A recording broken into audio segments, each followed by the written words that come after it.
तो next topic physiology of smell. Taste हम last class में डिस्कस कर चुके हैं, ठीक है। कुछ चीजें बिल्कुल सिमिलर हैं कि ये भी कीमो रिसेप्टर है, विजुअल सेंसेस में आते हैं। Sense of smell, sense of taste की जैसे sense of smell is known as all. Keep quiet, नहीं तो तुम भी जाओ अपनी ट्रेन में बैठ के, चलो। हाँ, ट्रेन नहीं है क्या तुम लोगों की? 12 बजे की बुक करानी थी, अभी चले जाते। अटेंडेंस तब मिलेगी ना, लास्ट क्लास की तो तुम लोगों की एब्सेंट लगाई है मैंने सबकी। शांति से बैठोगे तभी अटेंडेंस मिलेगी, ठीक है। सोचते रहो कि तुम ट्रेन में बैठे हो, शांति से सो जाओ, ठीक है। चुपचाप बैठो, लेकिन शोर मत करो। छोटा सा टॉपिक है, 15-20 मिनट का, पढ़ लो। क्लियर? तो कॉम्पिटेंसी भी सेम है। 10.13, 10.14 दोनों सेंस ऑफ स्मेल और सेंस ऑफ टेस्ट दोनों इसी में आते हैं। These are the learning objectives, ठीक है। So sense of smell is known as olfaction. ये भी विसरल सेंस के अंडर ही आता है। और इसके जो रिसेप्टर्स होते हैं वो टेलीसेप्टर्स और कीमो रिसेप्टर। जब आप रिसेप्टर्स पढ़ोगे तो अलग अलग जो उसके क्लासिफिकेशन है उसमें आएगा। कीमो रिसेप्टर्स क्या होते हैं? टेलीसेप्टर, जो दूर से अडेप्ट कर लेते हैं स्टिमुलस को, दैट इज टेलीसेप्टर। और जो केमिकल स्टिमुलाई को एक्सेप्ट करते हैं, they are chemo receptors. Gate बंद कर दो। So these receptors are located in the olfactory mucous membrane in the olfactory epithelium, and these receptors or this sense has some protective function in guiding us to avoid stale food or to go away from the polluted environment. This is the only sensory system जो olfaction वाला है जो thalamus में relay नहीं करता है, ठीक है। इसकी unique property है, it does not relay in the thalamus on its way to cortex and it has asymmetric cortical representation। अभी तक आपने यही सुना है कि जो भी चीज होती है उसके symmetrical cortical representation होते हैं, है ना। इसका asymmetric cortical representation होता है। एनिमल्स में ये ज्यादा डेवलप होता है। Next is site of olfaction. So this olfactory receptor cell, these are located in the olfactory epithelium or olfactory mucous membrane. So a patch of yellowish pigmented mucous membrane that extends laterally to the superior concha and medially to the, यहाँ पर ईजर concha, superior, middle and inferior, laterally to the superior and medially to the upper third of median septum. This one is, ये जो part होता है ये patch है, this one is olfactory mucous membrane। यहाँ पर olfactory receptor cell और इसके पास ही पूरा olfactory जो olfactory tract, olfactory neuron, olfactory ball, ये सभी located होता है। So it's a patch of yellowish pigmented mucous membrane that extends laterally to the superior concha and medially to the upper third of median septum, and it occupies an area of about 2.5 centimeters square in each nostril in humans and is covered by mucus produced by women's gland, ठीक है। इसके accordingly दो type के animals हैं, मैक्रोस्मेटिक और माइक्रोस्मेटिक। मैक्रोस्मेटिक जिनमें sense of smell ज्यादा develop होता है लाइक डॉग्स, और माइक्रोस्मेटिक लाइक ह्यूमन बींग्स जिनमें कम डेवलप होता है। Then olfactory epithelium contains about 10 to 20 million receptor cell. Taste में भी यही था, बहुत सारी रिसेप्टर सेल्स थी, टेस्ट रिसेप्टर सेल। सो यहाँ पर भी ऑल्फैक्टरी रिसेप्टर सेल्स लोकेटेड होती हैं which are interspersed between supporting cell and progenitor cell, ठीक है। तो ये जो प्रोजेनाइटर सेल है वो टेस्ट की तरह बेसल सेल होती हैं। बेसल सेल क्या थी टेस्ट में?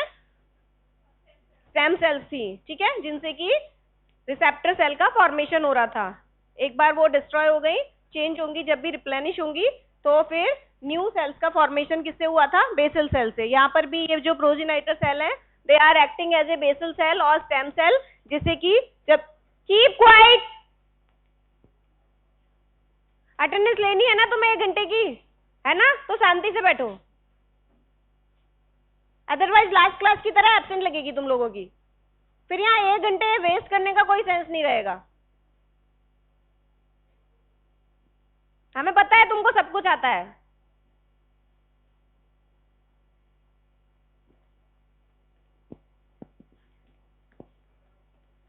ठीक है। सो ऑल्फैक्टरी रिसेप्टर सेल किसके बीच में होती है? सपोर्टिंग और बेसल सेल और प्रोजेनिटर सेल के बीच में। These are stem cell that form new receptor cell by mitosis. ये this is the structure of olfactory mucus membrane, आपको बता ही दिया। लिटरली इधर सुपीरियर कॉन्का और इधर मीडियम सेप्टम के इधर। Next one is vomeronasal organ. So in rodents and other mammals, another patch of olfactory mucous membrane is present along the nasal septum. It is called vomeronasal organ. It is necessary for successful mating behavior. It helps in recognition of odors that act as pheromones. ठीक है? So during the mating season of an animal, hormone-like substance like pheromone is secreted from its body that attracts the mating partner. Gate बंद कर। और ये जो pheromones है इसके बारे में आप जानते हैं, स्पेसिफिक होते हैं। ईच स्पीसीज के लिए has a specific order that is identified by the mating partner of same species and the axons from vomeronasal organ project to the accessory olfactory bulb and from there to areas in the amygdala and hypothalamus. और ये जो areas होते हैं amygdala और hypothalamus, they are concern with reproduction and feeding behaviour. ठीक है, अगर आपका सीएनएस पहले हो जाता तो ये सारी जो चीजें है ना कि एमिगडाला क्या करता है, हाइपोथैलेमस क्या करता है, ये आपको पहले से पता होती है ना। तो नेक्स्ट जब भी आपके सीएनएस में सब कुछ आएगा, एमिगडाला, बेसल गैंग्लिया, हाइपोथैलेमस, तो ये कैसे उसको कंट्रोल करते हैं सारा डिटेल आएगा उसमें। इसके फंक्शंस क्या है, बेसल गैंग्लिया के फंक्शंस क्या है। So this one is olfactory receptor cell. Bipolar, bipolar का मतलब क्या होता है? देयर आर टू पोल्स, एक से एक्सॉन और एक से डेंड्राइट का फॉर्मेशन होगा। So it's a bipolar neuron, axon, और ये thick dendrite, green color का, short thick dendrite with an expanded end called an olfactory rod that gives off 10 to 20 cilia. Each cilium is about 2 micrometer long and 0.1 micrometer in diameter. The cilia are unmyelinated and project into the mucus where they interact with the odorants dissolved in the mucus. ठीक है, जो भी smell producing substance है उसके contact में आएंगे mucus में। Next one is olfactory neuron. इनको हम ऑल्फैक्टरी रिसेप्टर सेल भी बोलते हैं, टेस्ट रिसेप्टर सेल की जैसे ही। They are unique as they regenerate. ये बताया था ना कि टेस्ट रिसेप्टर सेल भी उनका एक लाइफ स्पान था, कितने दिन था?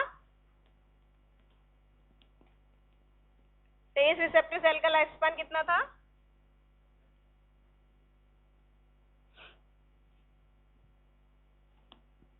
10 days. So these are replaced in about 60 days as basal cell. जो progenitor cell है यहाँ पर, they proliferate to form new receptor cells. ठीक है? So olfactory mucosa is the one which is placed in the body where the nervous system is directly exposed to the external environment. ये सब इसकी unique properties है। Thalamus में relay नहीं करता, teleceptor से होता है और एक्सटर्नल एनवायरनमेंट से डायरेक्ट एक्सपोज्ड होता है। तो olfactory receptor cell and olfactory pathway. ये ऑल्फैक्टरी रिसेप्टर सेल, ठीक है, ये इसका डेंड्राइट है और ये axon. They cross the crib plate of ethmoid bone and cross, इसको क्रॉस करेंगे, पेयर्स करेंगे and they enter in the olfactory bulb. यहाँ पर आपको 4 टाइप की सेल्स दिख रही हैं, um mitral cell, tufted cell, granule and periglomerular cells. ठीक है, तो मिट्रल और tufted olfactory receptor cell this pierce the cribriform plate of ethmoid bone, enter the olfactory bulb. यहाँ पर आपको 4 टाइप की सेल्स दिख रही हैं जिसमें से मिट्रल और जो टफ्टेड सेल हैं, these are second order neuron. Second order neurons क्या होती हैं? लास्ट टाइम बताया था ना आपको लास्ट क्लास में।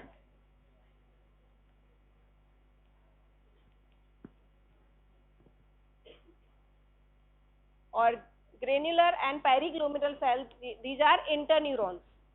दोनों क्या है? इंटरन्यूरॉन की। इंटरन्यूरॉन क्या होती है? जब सिनेप्स बनता है, रिले करती हैं एक सेल से दूसरे सेल को इंफॉर्मेशन को। ठीक है, तो इसके जो एक्सॉन्स हैं, they make synapse with the dendrites of mitral and tufted cell. ठीक है, उसके बाद वो असेंड करेंगे अपवर्ड और यहाँ पर वो 2 स्ट्रिया में डिवाइड हो जाएंगे, lateral and medial. then lateral and medial olfactory stria goes to olfactory cortex. क्या हो गया?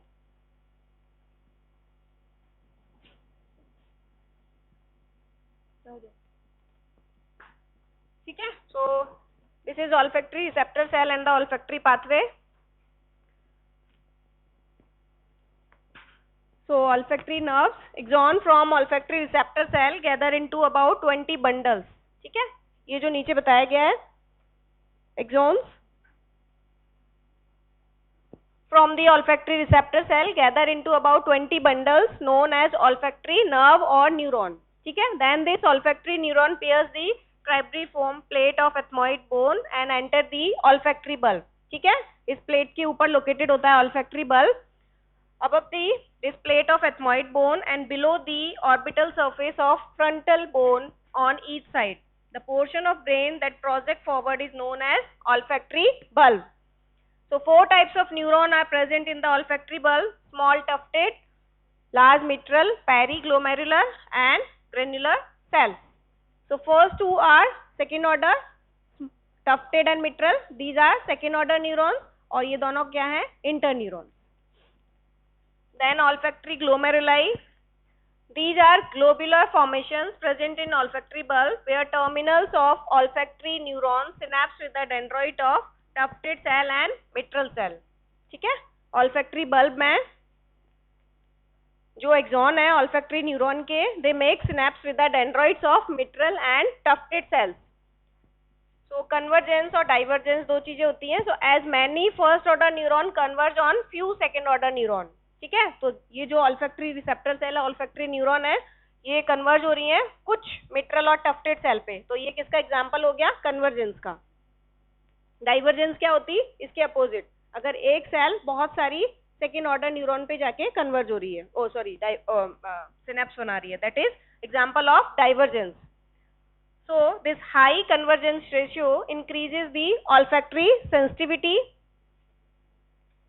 So these periglomerular cell, ठीक है. तो मिट्रल और टफ्टेड सेल का फंक्शन तो समझ में आ गया कि वो उसके साथ सिनेप्स बना रहे हैं. तो these periglomerular cell inhibit the adjacent glomeruli. ठीक है. adjacent glomerulus को inhibit करेंगी and the granule cell inhibit the mitral and tufted cell. Mitral and tufted cell दोनों मिलके स्टिमुलेट कर रही हैं ग्रेन्यूल सेल को, और ग्रेन्यूल सेल क्या कर रही है? उसको इनहिबिट कर रही है. ठीक है. तो ये किसका एग्जांपल हो गया? Feedback inhibition. ये भी सिनेप्स की प्रॉपर्टी में आएगा, फीडबैक इनहिबिशन, कि अगर ए और बी सेल सी को स्टिमुलेट कर रही हैं और सी मिलके ए और बी को इनहिबिट कर रही हैं. So this is an example of feedback inhibition. और यहाँ पर जो इनहिबिशन होगा by releasing GABA neurotransmitter. Then olfactory tract, axons of, ठीक है, इसके जो मिट्रल और टफ्टेड सेल के डेंड्रॉइड्स ने सिनेप्स बनाया with the axon of olfactory neuron, और उसके बाद इन सेल्स के मिट्रल और टफ्टेड सेल के जो एक्सॉन्स होते हैं they extend to the olfactory cortical areas as olfactory tract. So cortical olfactory areas while entering to the brain, the fibres of olfactory tract divide into lateral and medial olfactory stria. Fibers terminate in the apical dendroids of pyramidal cells of olfactory cortex. ठीक है. So first is इस तरीके से ये terminate होंगे, दो form बनेंगी, lateral and medial olfactory stria. So lateral olfactory stria, it projects to pyriform cortex, amygdala, entorhinal cortex and anterior olfactory nucleus and olfactory tubercle. ठीक है. अब ये जिस एरिया में प्रोजेक्ट कर रहे हैं उनका फंक्शन क्या है? Sniffing that activates the pyriform cortex. Amygdala evokes the emotional responses associated with smell. Entorhinal cortex is concerned with olfactory memories. ठीक है. एक बार आपने कोई स्मेल कर लिया तो नेक्स्ट टाइम आपको याद रहेगा. Lateral and anterior orbitofrontal cortex of frontal lobe is concerned with conscious perception and differentiation of odor. ठीक है. आपको समझ में आया क्या स्मेल है और आप दूसरी स्मेल से उसको डिफरेंशिएट कर पाओ. So this olfaction is asymmetrically represented in the orbitofrontal cortex. ये फर्स्ट स्लाइड में आपको बताया था. As right side olfactory cortex is bigger than the left. And in lesion of orbitofrontal cortex, the capacity to discriminate odor is lost. Next one is medial olfactory stria. It projects to amygdala, septum and hypothalamus. जो क्या करते हैं, mediate करते हैं बहुत सारे autonomic responses जो कि स्मेल से जुड़े हुए हैं. So olfactory fiber also project to the dorsal motor nucleus of vagus that mediates parasympathetic responses to smell like secretion of saliva, gastric juice, pancreatic juice during the cephalic phase. ऐसे देखें, so receptor cells, olfactory receptor cells, ये जो pathway है ये एक ही जन में दिया हुआ है. ठीक है, यहाँ पर एक थोड़ा सा चेंज है. अभी अपन ने क्या पढ़ा, सिर्फ दो पार्ट में वो डिवाइड होता है, मीडियल और लेटरल. ठीक है, आपके ऊपर है आपको कौन सा देखना है, दोनों ही सही है, ये वाला भी सही है और ये सिर्फ आपको कंफ्यूजन ना हो क्योंकि कुछ बुक्स में 3 दे रखे हैं, मीडियल, इंटरमीडिएट एंड लेटरल, और कुछ बुक में सिर्फ 2 दे रखे हैं, मीडियल और लेटरल. ठीक है, तो ये वाला एक ही जन में दे रखा है कि रिसेप्टर सेल एक्सॉन्स एंटर करेंगे प्लेट को क्रॉस करके एथमोइड बोन की ऑल्फैक्टरी बल्ब में, and they make synapse with the dendroids of mitral and tufted cell. ठीक है, फिर एक्सॉन्स जो है मिट्रल सेल के वो असेंड करेंगे एज लेटरल ऑल्फैक्टरी स्ट्रिया. ठीक है, सेम साइड के इप्सिलेटरल ऑल्फैक्टरी कॉर्टेक्स में वो रिले करेंगे. Olfactory cortex include parts of limbic system. ठीक है, दूसरे फाइबर्स जो हैं वो इंटरमीडिएट ऑल्फैक्टरी. क्लियर हो गया, एक्सॉन्स जो है मिट्रल सेल के वो क्या बना रहे हैं, lateral. Axons of tufted cell वो क्या बना रहे हैं, मीडियल ऑल्फैक्टरी स्ट्रिया. और जो दूसरे फाइबर्स हैं they are making intermediate olfactory stria. ठीक है, और ये चीज है कि ये जो मिट्रल सेल वाले हैं वो सेम साइड के ऑल्फैक्टरी कॉर्टेक्स में प्रोजेक्ट करेंगे. एक्सॉन्स ऑफ टफ्टेड सेल जो मीडियल ऑल्फैक्टरी स्ट्रिया बना रहे हैं they synapse with the cells in opposite olfactory bulb. ठीक है, मिड लाइन को क्रॉस करके दूसरे वाले में प्रोजेक्ट करेंगे. ठीक है, और ये वाला जो मैंने आपको पहले बताया था, there are 2 pathways only, lateral and medial. ठीक है, सो मिट्रल और टफ्टेड सेल ये बना रहे हैं lateral olfactory stria, various areas में ये प्रोजेक्ट करेंगे. मीडियल जो है सिर्फ एमिगडाला, हाइपोथैलेमस और डायरेक्टली फ्रंटल कॉर्टेक्स में करेगा. ये वाले सेम साइड के ऑर्बिटोफ्रंटल कॉर्टेक्स में प्रोजेक्ट करते हैं. ठीक है, और जो फाइबर्स इंटीरियर ऑल्फैक्टरी न्यूक्लियस में जाएंगे वो कॉन्ट्रालेटरल अपोजिट साइड के ऑल्फैक्टरी बल्ब में प्रोजेक्ट करेंगे. Next one is physiology of olfaction. So role of mucus and odorant binding protein. So olfactory receptor cells are activated only when कोई भी smell producing substance are dissolved in the thin layer of mucus membrane which is present in the olfactory epithelium and come in contact with the cilia of olfactory receptor. ठीक है, olfactory receptor का जो receptor cell के जो dendroids है उसके ऊपर जो cilia है उसके contact में आएंगे वो. So water soluble odorants dissolve in the mucus overlying the olfactory epithelium to reach the cilia of olfactory receptor.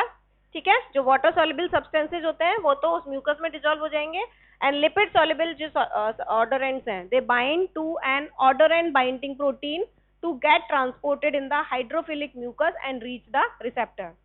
Clear? So water soluble directly contact में आ जाएंगे और lipid soluble इस odorant binding protein से bind करने के बाद then they reach the receptor. So this protein is secreted into the mucus by the lateral nasal gland. Next one is olfactory transduction. So taste की तरह यहाँ पर भी there are about 1000 different odorant receptors and all of them are coupled to heterotrimeric G proteins. ठीक है, mechanism almost same है जो मैंने आपको टेस्ट में बताई थी कि when the odorant bind to the receptor the G protein is activated. ठीक है, जी प्रोटीन एक्टिवेट होगी तो क्या होगा, opening of cation channel, sodium और कैल्शियम चैनल जो है ओपनिंग होगी, causing influx of calcium, activation of then adenylyl cyclase CMP system. ठीक है, यही बताया था, एडिनाइल साइक्लेज का एक्टिवेशन होगा देन एटीपी से साइक्लिक एएमपी का फॉर्मेशन होगा. दूसरी मैकेनिज्म ये भी हो सकती है, G protein is called golf and stimulation of phospholipase C and inositol triphosphate diacyl glycerol system. ठीक है, ये दोनों भी मिलके क्या करवाते हैं, क्या फंक्शन होता है आगे इनका, IP3 और डाइएसिल ग्लिसरॉल क्या करते हैं, मेम्ब्रेन फॉस्फोलाइपेज या फॉस्फोलिपिड से ये बनता है जब इनोसिटोल ट्राइफॉस्फेट और डाइएसिल ग्लिसरॉल, तो आगे क्या होगा फिर,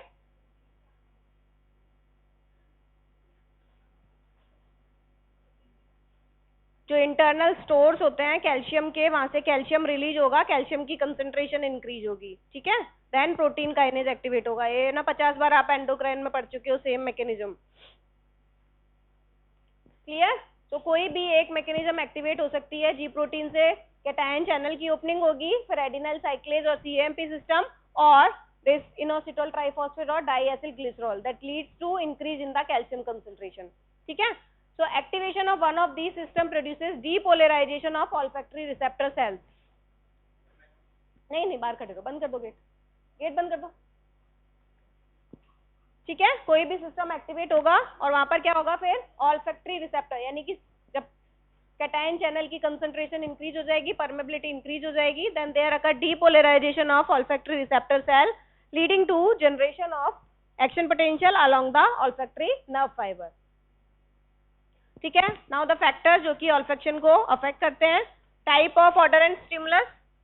Stimulus जो है वो volatile है अगर, they are easily transported into the nose and quickly recognized. A strong odor has a high lipid or water solubility. Threshold जो olfactory receptor cell है वो minute concentration के लिए भी sensitive होते हैं. So like जैसे कि methyl mercaptan which gives garlic, its odor smell can be perceived at concentration as low as 0.0004 milligram per liter of the air. ठीक है, और जो threshold होती है it increases with age. और सेम था टेस्ट के साथ भी, intensity of stimuli. Humans can discriminate over 10,000 different odor, लेकिन उनकी जो ability है to distinguish changes in intensity of odor is less significant. इसके लिए क्या होना चाहिए, एक ऑर्डर से अगर दूसरी ऑर्डर में चेंज हो रहा है तो 30% चेंज होगा, तभी वो परसीव किया जाएगा.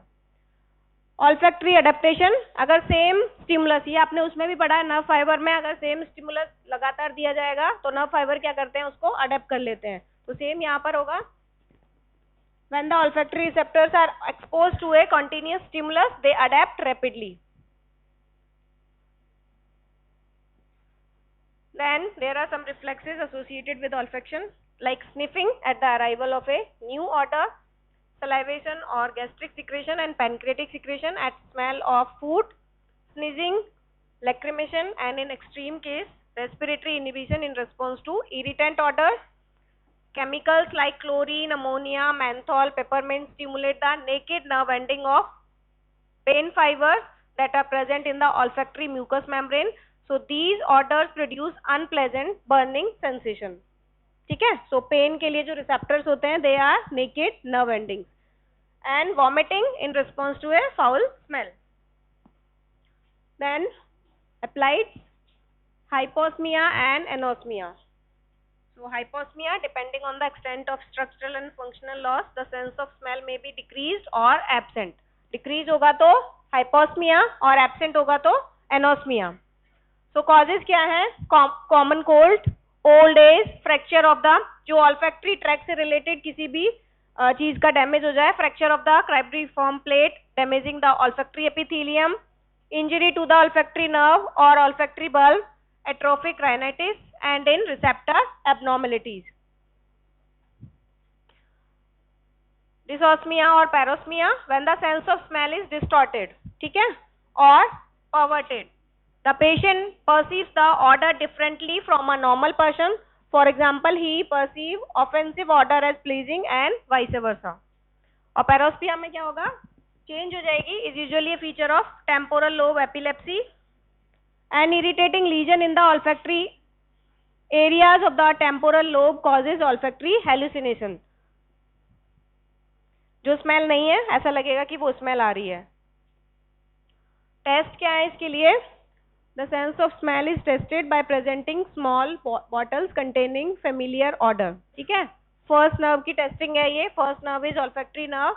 तो इसमें क्या करना है, जब टेस्टिंग होगी इसकी तो कुछ जिन ऑर्डर्स को आप रिकॉग्नाइज करते हो पहले से, ठीक है, पेपरमिंट है जैसे क्लोव ऑयल है, जो भी ऑर्डर्स को, ठीक है, तो पर्सन को बोला जाएगा क्लोज द आईज और वो बॉटल्स उसके पास लाई जाएंगी नॉस्ट्रिल के पास और उसको आइडेंटिफाई करना है कि ये स्मेल किस ऑर्डरेंट की है.